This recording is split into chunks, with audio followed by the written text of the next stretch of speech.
Hello, guys.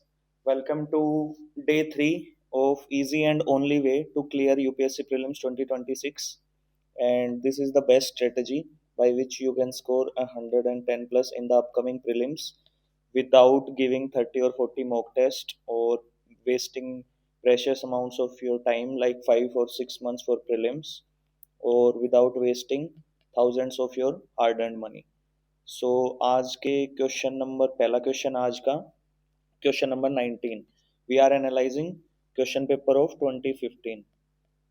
सो context के लिए बाकी दो वीडियोस भी हैं यूट्यूब पे, इसी यूट्यूब चैनल पे, वो आप देख सकते हैं. तो पहले क्वेश्चन से स्टार्ट करते हैं. With reference to dugong, a mammal found in India, which of the following statements is or are correct? Okay. Statement 1 says it is a herbivorous marine animal. Okay. Statement 2 says it is found along the entire coast of India. So entire is an extreme statement here. So हम यहाँ पे rules frames और techniques की बात कर रहे हैं जिससे कि जो यूपीएससी एग्जामिनर यूज करता है किसी भी ऑप्शन को गलत सेट करने के लिए, तो वो रूल्स सेट्स और ट्रिक्स जो हैं वो उसने प्रीवियस ईयर क्वेश्चंस में बता रखी हैं और वो 10 साल के हर पेपर में लगती हैं. And they are 70 to 80% effective और उन्हीं को हम सीख के और बार बार प्रैक्टिस करके 2026 में 110 प्लस स्कोर करेंगे. ठीक है. और जो जिन लोगों ने बाकी दो वीडियो देखा है उन लोगों के लिए मैं कहना चाहूँगा कि जो हम रूल्स टेक्निक्स और फ्रेमवर्क्स को नंबर कर रहे थे 1 2 3 4 5 तक आई थिंक हो गया था, वो अब हम नहीं करने वाले हैं क्योंकि एक तो उससे बहुत ज़्यादा क्लटर बन रहा है. क्योंकि आपके लिए बहुत डिफिकल्ट हो जाएगा कि मतलब हम अननेसेसरी नंबरिंग को बीच में लेके आ रहे हैं. And we should focus more on the principle जिससे एफिशिएंसी भी बड़ी बनी रहती है, क्लटरिंग भी नहीं होती. क्योंकि पहले से ही अपन कॉन्स्टिट्यूशनल आर्टिकल सी ए मतलब कॉन्स्टिट्यूशनल अमेंडमेंट एक्ट्स और केसेस वगैरह याद कर रहे हैं. अब रूल्स के भी नंबर अगर याद करने लग जाएंगे तो it defeats the whole purpose of making this process easy. So now let's come back to the following question. तो इसमें लिखा हुआ है कि it is found along the entire coast of India. तो हमारा एक रूल ये है कि अगर कोई एक्सट्रीम स्टेटमेंट दिया हो तो हम उसमें एक्सट्रीम एग्जांपल सोचेंगे जस्ट टू नेगेट और प्रूव द पॉइंट करेक्ट. तो मान लो कि मैं गुजरात के किसी कोस्ट पे जाता हूँ या फिर मैं बंगाल के किसी कोस्ट पे जाता हूँ या फिर उड़ीसा के किसी कोस्ट पे जाता हूँ और मैं वहाँ पे देखता हूँ वहाँ पे 2 किलोमीटर में कोई ड्यूगोंग नहीं पाया गया या 50 किलोमीटर में नहीं पाया गया, तो ये स्टेटमेंट तो गलत हो जाएगा ना. और UPSC examiner can not verify कि पूरे कोस्ट पे मिलता है, तो उसको ये स्टेटमेंट गलत देना ही पड़ेगा, है ना. तो this is the wrong statement. तो अगर सेकंड गया तो we are left with 1 3 and 3 only. तो 3 इससे करेक्ट हो जाता है. It is given legal protection under schedule 1 of wildlife protection act. तो आप देख रहे हो यूपीएससी एग्जामिनर ऐसे क्वेश्चंस बना रहा है कि जो जिस स्टेटमेंट में डेटा था और फैक्ट याद करना था वो उसने ऐसा इस तरीके से सेट किया कि दूसरा गलत करते हुए अपने आप पता लग रहा है कि ये स्टेटमेंट सही है. तो इससे अपना वो पॉइंट भी प्रूव होता है कि आपको एक्ट्स का, स्कीम्स का, इनका बहुत ही माइन्यूट डिटेल्स और हर एनिमल का शेड्यूल, उसका रेड बुक में क्या है, उसका वाइल्ड लाइफ प्रोटेक्शन में क्या है. जस्ट टू बी फ्रैंक मेरे को किसी भी एनिमल का नहीं पता और मेरा बहुत इजीली प्रीलिम्स क्लियर होता है. ठीक है. तो थर्ड सही हो गया. तो फर्स्ट एंड थर्ड. अब इसके लिए आपको थोड़ी सी स्टैटिक नॉलेज चाहिए क्योंकि dugong is a very famous animal, a famous marine mammal. तो अगर किसी को पता है कि इसको सी काउ भी बोलते हैं, it is called sea cow, तो you know that cow is herbivorous, cow is also mammal. तो हर्बीवोरस मरीन एनिमल, तो first would be correct. So the answer would be 1 and 3. इसमें आपको थोड़ी सी स्टैटिक नॉलेज चाहिए थी and you can answer this. This is one of my favourite questions of 2020. और ऐसा ही एक क्वेश्चन 2025 में भी आया था जो मैंने कल भी डिस्कस किया था कि ऐसा एक क्वेश्चन आया था और वो मॉडर्न हिस्ट्री में. तो you can check out this paper और इसमें आप चेक कर सकते हो. मैं अभी नहीं बताने वाला, अपन बाद में जब आएंगे 2025 पे then I will discuss that. तो ये क्वेश्चन कहता है कि who of the following was were economic critics of colonialism in India. First is Dadabhai Naoroji, second is G Subramania Iyer, third is R C Dutt. और अपने को करेक्ट बताना है। एक चीज और, ये करेक्ट इनकरेक्ट भी यार मार्क कर लिया करो, इसमें भी अगर सिली मिस्टेक हो गई तो you lose your precious 2.66 marks. ठीक है, तो अब इसमें लिखा है कि इकोनॉमिक क्रिटिक कौन कौन था कॉलोनियलिज्म का। अब यूपीएससी एग्जामिनर ने ये कहीं से उठाया है, या तो किसी आर्काइव से उठाया है, किसी बुक से उठाया है, या किसी विकिपीडिया ब्रिटानिका पेज से उठाया है। तो इन तीनों में से अगर अगर सॉरी, अगर इन तीनों में इन्होंने इन्होंने और इन्होंने अगर एक बार ऐसे भी लिख दिया होगा कहीं पे कि उनकी ब्रिटिश की ये पॉलिसी ठीक नहीं है, ठीक है, या फिर उन्होंने कोई लेटर लिखा होगा या कुछ कहीं पे बोला होगा किसी सभा में, तो दे बिकम इकोनॉमिक क्रिटिक्स। तो जो दूसरा इसका नेगेशन है, इसका इसको गलत प्रूव करना बहुत ही मुश्किल है कि वो लोग इकोनॉमिक क्रिटिक्स नहीं थे। तो यूपीएससी एग्जामिनर ने इनके सारे रिसोर्सेज तो पढ़े नहीं है, ठीक है, उसने एक स्टेटमेंट कहीं से उठाया ही है। तो उसने ना तो सारे बुक्स पढ़ी हैं, ना सारे न्यूज़पेपर पढ़े हैं, ना सारे आर्काइव्स पढ़े हैं, तो क्या पता इन्होंने कहीं ना कहीं इकोनॉमिक क्रिटिक किया ही होगा, है ना। और इकोनॉमिक क्रिटिक एक ऐसी चीज है जिसको डिफाइन नहीं किया जा सकता ना। आप कोई लाइन ड्रॉ नहीं कर सकते कि मैं ये बोलूंगा तो इकोनॉमिक क्रिटिक हूँ, ये हूँ बोलूंगा तो नहीं हूँ। अगर किसी आदमी ने मान लो पॉजिटिवली क्रिटिसाइज कर दिया, मान लेते हैं इन तीनों में से कोई ब्रिटिश का ही सीक्रेट एलाई भी था, ऐसा था नहीं लेकिन मान लेते हैं थ्योरी के लिए, और उसने कंस्ट्रक्टिव क्रिटिसिज्म भी कर दिया, तो भी वो क्रिटिक हो गया ना। तो this thing can not be defined. तो यूपीएससी इसको गलत प्रूव कर ही नहीं सकता कि वो लोग इकोनॉमिक क्रिटिक नहीं थे। ये स्टेटमेंट सही प्रूव नहीं हो सकती। तो you get what I am saying ना। तो 1, 2 and 3 all will be correct, तो आंसर विल बी डी। तो बेसिकली जस्ट टू समराइज, इसमें यही था कि ये बहुत ही वेग चीज है, और वेग का मतलब है कि इट्स नॉट क्वांटिफाइबल। तो इन तीनों ने अगर कभी भी कुछ क्रिटिक किया होगा तो किया ही होगा, UPSC has no way to determine कि उन्होंने नहीं किया होगा, that is the whole point. So the answer becomes B. So next question is question number 21। तो ये रूल अपन पढ़ चुके हैं कि मोस्ट फेमस जो ऑर्गेनाइजेशंस हैं, World Bank, IMF and WTO and WHO, ये सब कुछ यूएनईपी वगैरह, ये सब फेवरेट्स हैं यूपीएससी के, ठीक है। तो क्वेश्चन देख लेते हैं, विच of the following issues the global economic prospects report periodically. So it is global economic prospect. Is Asian development bank. तो एशियन डेवलपमेंट बैंक ग्लोबल क्यों करेगा भाई। European bank for reconstruction and development, ये भी global क्यों करेगा। US federal reserve का तो काम ही दूसरा है। और इन इनमें से आई थिंक, हाँ, इन इन ये तीनों क्यों ही करेंगे, तो answer would B world bank. तो ये इससे भी कर सकते हो आप, और इससे तो कर ही रहे हैं अपन कि मोस्ट फेमस जो ऑर्गेनाइजेशंस होती है ना, वो यूपीएससी की फेवरेट होती हैं, और उन्हीं में से आंसर छुपा हुआ होता है। तो ये रूल्स वगैरह मैंने खुद से नहीं सोचे हैं, मेरे को कोई सपना नहीं आया था, ये सब मैंने प्रीवियस ईयर क्वेश्चंस देखे हैं बार बार, और ये हर जगह लागू होते हैं, तो मैं इनको ही लगा देता हूँ विदाउट थिंकिंग टू मच, और विदाउट थिंकिंग कि मेरे साथ कोई कॉन्स्पिरेसी खेलेगा यूपीएससी एग्जामिनर। अगर 10 साल से नहीं खेल रहा तो इस बार भी नहीं खेलेगा, ठीक है। तो ये बेसिक स्टैटिक क्वेश्चन है, ये भी आप कर सकते हो। और इसमें भी मैं ये कहना चाहूँगा बस कि ये क्वेश्चन पढ़ देता हूँ मैं पहले। When the Reserve Bank of India reduces SLR by 50 basis points, which of the following is likely to happen? GDP growth increases drastically. तो ये ड्रास्टिकली इज एक्सट्रीम वर्ड, तो ये सोचो यार, अगर 50 बेसिस पॉइंट एसएलआर घटाने से ड्रास्टिकली जीडीपी ग्रोथ इंक्रीज होती तो हम कर नहीं देते क्या। तो और drastically is also extreme word, तो जहाँ पे भी ड्रास्टिकली आ जाए, हाईली आ जाए, जो हमने पिछले क्वेश्चन में देखा था, I think it was in पहले वीडियो में था, वो इंट्रोडक्टरी वीडियो में। और सेकंड से is universal foreign institutional investors may bring more capital into our country. तो इसका कोई एसएलआर का यहाँ पे में लिखा है, तो यहाँ पे एक और रूल आता है कि ऑलवेज ट्रस्ट योर नॉलेज।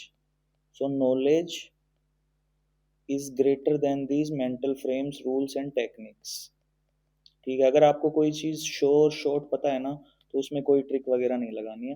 तो अपने को पता है कि ये तो गलत हो ही गया, अपने को पता है कि एसएलआर का फॉरेन इंस्टीट्यूशनल इन्वेस्टर्स कैपिटल लाएंगे या नहीं लाएंगे, उससे कोई लेना देना नहीं है। अब ये है कि scheduled commercial banks may cut their lending rates, yes this is the correct option. जो बेसिक इकोनॉमी अपने को पता है, this is a very soft statement also. It may drastically reduce the liquidity into the banking system. So ये drastically फिर से आ गया extreme word, this is wrong. Now let's come to question number 23. Question number 23 says, with reference to the use of nanotechnology in health sector, which of the following is or are correct? तो nanotech के ऊपर question है. Targeted drug delivery is made possible by nanotech. तो भाई nanotechnology is a new technology, advanced technology. तो ये चीज हो सकती है, मेड पॉसिबल. तो अगर किसी एक जगह पे भी हो रही है तो इट्स पॉसिबल. मैंने बोला था कि अगर सॉफ्ट, हाँ मैंने ये बोला था कि अगर एक्सट्रीम स्टेटमेंट्स हो तो उसमें आप एक्सट्रीम एग्जांपल्स यूज करो just to prove the statement correct और just to negate it.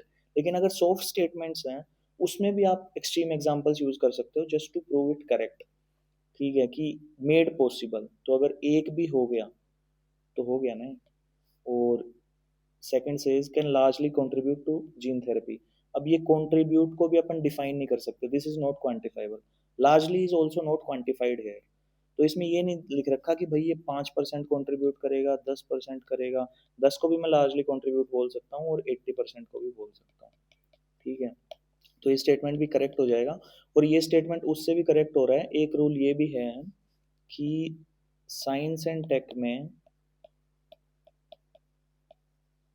Science and take के अंदर both 1 and 2 all of the above होने के चांसेस बहुत ज़्यादा होते हैं. ये क्यों होते हैं? क्योंकि नैनो टेक्नोलॉजी एक नई टेक्नोलॉजी है, न्यू टेक्नोलॉजी है नैनोटेक. ठीक है, तो अब इसकी पॉसिबिलिटीज जो है वो एंडलेस है. ठीक है, मान लो कि वो एग्जामिनर कुछ बना रहा था, पेपर सेट कर रहा था मान लो 3 महीना पहले, और नैनोटेक में इतनी ज़्यादा रिसर्च हो रही है, इतनी एडवांसमेंट हो रही है कि मान लो एक ऐसी टेक आ गई कि जिससे वो जीन थेरेपी में भी हेल्प कर सकता है. तो वो ये सब चीज़ें पहले से ही सोच के रखते हैं और जिन चीज़ों में उसका एप्लीकेशन हो रहा है लगभग वही वो चीज़ देते हैं. और ये भी मैंने बोला था. अब देख रहे हो यहाँ पे मल्टीपल ह्यूरिस्टिक्स मल्टीपल रूल्स और फ्रेमवर्क्स लगने लग गए.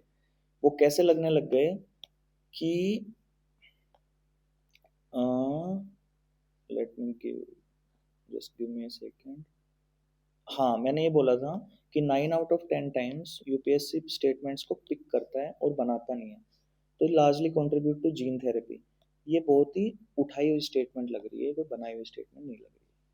तो अभी आप इसको एक या दो रूल्स और फ्रेमवर्क्स लगा के ही सोल्व करो, इसमें इतनी ज़्यादा कॉन्वोल्यूट करने की ज़रूरत नहीं है. ये मैंने सिर्फ आपको उस एग्जाम्पल के लिए ये चीज़ डेमोन्स्ट्रेट करने के लिए बताई है कि अगर आप पूरा इनको बार बार प्रैक्टिस करोगे ना. I have practice these P Y Qs 20 to 25 times पिछले 10 साल के. तो आप मल्टीपल एंगल से, मल्टीपल फ्रेम से आप क्वेश्चन सोल्व कर सकते हो. तो कैसा भी क्वेश्चन आ जाए आपके पास हमेशा कोई ना कोई तरीका रहेगा ही उसको सोल्व करने का. तो this is a very effective technique. अब फोकस करते हैं नेक्स्ट क्वेश्चन पे. So this says in India markets in agriculture products are regulated under. ठीक है, number 1 says Essential Commodities Act.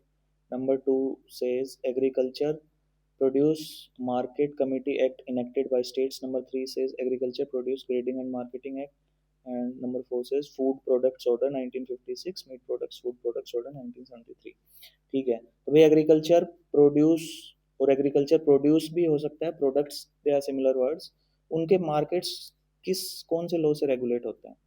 तो असेंशियल कमोडिटीज, अगर मान लो कि आपको इसके बारे में कुछ भी नहीं पता है, वैसे तो ये बेसिक इकोनॉमी है, ये आपको पता होना चाहिए. अगर ये नहीं भी पता है ना, तो यहाँ पे एग्रीकल्चर प्रोड्यूस प्रोडक्ट लिखा है, यहाँ पे एग्रीकल्चर प्रोड्यूस लिखा है, तो दीज आर सिमिलर साउंडिंग.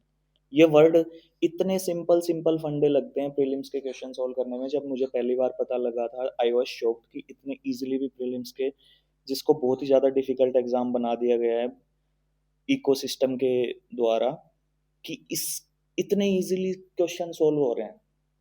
तो इट मेक्स यू थिंक कि अगर बार बार बार बार कोई चीज़ री इन्फोर्स करी जाए बोल के, तो उसको कैसे सोसाइटी में हम एक बिलीफ बना सकते हैं.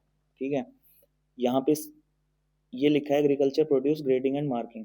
अब इसमें जो पहला रूल था, जो rule number I think, number तो छोड़ ही देते हैं, एक पहला रूल था कि सिमिलर साउंडिंग स्टेटमेंट्स में से ही होगा. क्योंकि एग्जामिनर करता क्या है कि वो पास पास दो ऑप्शन बनाता है ताकि आप कंफ्यूज हो जाओ, वो कंफ्यूज करने के लिए. ठीक है, तो यहाँ एग्रीकल्चर प्रोड्यूस है, यहाँ एग्रीकल्चर प्रोड्यूस है, तो मतलब इन दोनों के में से होगा। और यहाँ पे मार्केट है, सिर्फ मार्केट इसी में है, तो आंसर वुड बी। ये इतना सिंपल क्वेश्चन था, यहाँ पे ग्रेडिंग एंड मार्केट नहीं है। देखो देखो उसने पास पास बनाने के लिए क्या किया, यहाँ पे उसने एग्रीकल्चर प्रोड्यूस ये सिमिलर हुआ, ये मार्केट इसमें था, ये इसने सिमिलर बनाने के लिए यहाँ पे मार्किंग ऐड किया। ठीक है, तो ये हो गया। और अगर आप बोलते हो कि भाई मैं तो पढ़ा लिखा हूँ, मैंने पढ़ाई लिखाई करके मुझे प्रीलिम्स करना है, तो उससे भी आप ये क्वेश्चन इजीली सॉल्व कर सकते हो कि agriculture is a state subject. ठीक है, तो agriculture produce market committee act enacted bye states, बाकी जो एक्ट्स हैं वो सेंटर के एक्ट्स हैं। ठीक है, तो इसमें डाइवर्सिटी नहीं है बाकियों में। एसेंशियल कमोडिटीज एक्ट भी पता ही होगा आपको, और ये सब भी पता होगा। ठीक है, तो यार आज के लिए क्वेश्चन यहीं पे ख़त्म करते हैं, अभी अपन मैपिंग करते हैं। ठीक है, तो मैपिंग में, हाँ मैपिंग के लिए मैंने एक सोर्स डाला था अपने टेलीग्राम चैनल पे, वो कनिष्क कटारिया जो रैंक 1 थे 2018 के जो टॉपर हैं, उनके टेलीग्राम चैनल पे ये बहुत अच्छा सोर्स है। आई थिंक मैपिंग का ये one of the best sources है। तो कल हमने यहाँ पे कर लिया था, कल परसों में, कि नॉर्थ ईस्ट के हिल्स कर ली थी हमने, दाफला, मीरी, अबोर, मीशमी, ये हमने कर लिया था। और गारो, खासी, जैंता, मिकिर, बारेल और पटकाई बम, ये हमने कर लिया था। So today we are going to do, आज हम सीधा नॉर्थ ईस्ट से जा रहे हैं जम्मू एंड कश्मीर पे। तो जम्मू एंड कश्मीर में हम आज 5 ये करेंगे कि number 1 would be Karakoram, then Ladakh, then Zanskar. ठीक है, तो काराकोरम, लद्दाख, जस्कर, आप इसको ऐसे भी याद रख सकते हो, लद्दाख तो वैसे भी सबको याद रहता ही है। काराकोरम सबसे ऊपर है, सबसे ऊपर वाली हिल रेंज है इंडिया की। ये कुनलुन इंपॉर्टेंट नहीं है क्योंकि इंडिया के बाहर है, तो ये नहीं पूछी जाएगी। हिंदू कुश वगैरह अपन एंशियंट हिस्ट्री और मिडिवल मॉडर्न हिस्ट्री में भी पढ़ते हैं। काराकोरम में आप ऐसे याद कर सकते हो कि आपने यूट्यूब वगैरह पे देखा होगा कि काराकोरम में there are some of the deadliest roads, और इसकी कुछ जो हिल्स हैं और कुछ जो पीक्स हैं वो पीओके में भी हैं, पाकिस्तान ऑक्युपाइड कश्मीर में भी। तो सबसे डेडलीस्ट रोड्स हैं काराकोरम में, तो आप ये मान सकते हो कि जो सबसे ऊपर है उसमें सबसे डेडलीस्ट होंगे भाई, जो सबसे ऊंचा है, ऊंचा इन द सेंस जो इंडिया में सबसे ऊपर है। ठीक है, तो काराकोरम, लद्दाख एंड देन जस्कर, ये याद ही करना पड़ेगा। जस्कर का मुझे कोई निमोनिक नहीं मिला है, कोई स्टोरी नहीं मिली, अगर किसी को कुछ मिल रहा है तो मेरे को बता देना। ठीक है, देन जम्मू एंड कश्मीर में ही है पीर पांजाल और धौलाधार। ठीक है, और इसको आप ऐसे याद रख सकते हो, धौलाधार ये हिमाचल के आसपास है, तो मैं तो इसको ऐसे याद रखता हूँ कि हिमाचल में बहुत सारे टूरिस्ट जाते हैं और वो बिल्कुल धुआंधार हो जाते हैं वहाँ पे जाके, मतलब धुआंधार तरीके से खुश हो जाते हैं। ठीक है, तो काराकोरम, लद्दाख, जस्कर, पीर पंजल एंड धौलाधार। सो ये सोर्स आप देख सकते हो मैपिंग के लिए, बहुत अच्छा सोर्स है ये। रिवर्स वगैरह भी यहाँ पे बहुत अच्छी हैं, रिवर्स इसमें जितनी करी हुई है उतनी कर लेना, उससे ज़्यादा कुछ मत करना। इसमें भी बहुत एक्स्ट्रा इन्होंने किया हुआ है कनिष्क ने। तो okay guys, let's meet tomorrow.